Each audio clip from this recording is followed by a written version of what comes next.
12 વાગી ગયા ભાઈ. ઓ કાંતિભાઈ, 12 વાગી ગયા. 12 તારીખ અને 12 વાગ્યા સુધીમાં રાજીનામું આપવાની વાત કરી હતી ગોપાલ ઇટાલિયાએ. ખાલી ચેલેન્જ તમને જ મારતા આવડે, તમારી જ ચેલેન્જ અમારે સ્વીકારવી એ જરૂરી નથી.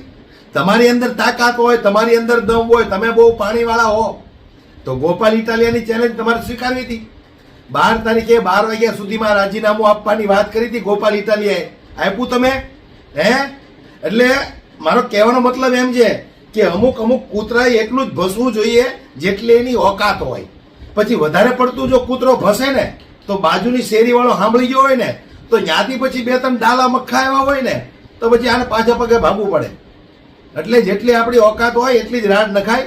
અને વાત રહી 2 કરોડ રૂપિયાની, 2 કરોડ જનતા પાછળ ખર્ચો કરો તો એમને તમે જીતશો આવનારી ચૂંટણીમાં.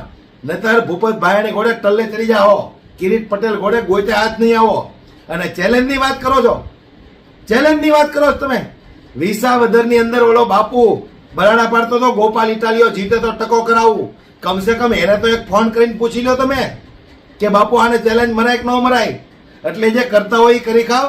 ચેલેન્જો રમવાનું બંધ કરો અને જનતાના કામ કરો. જનતા આમાં પીસાય છે.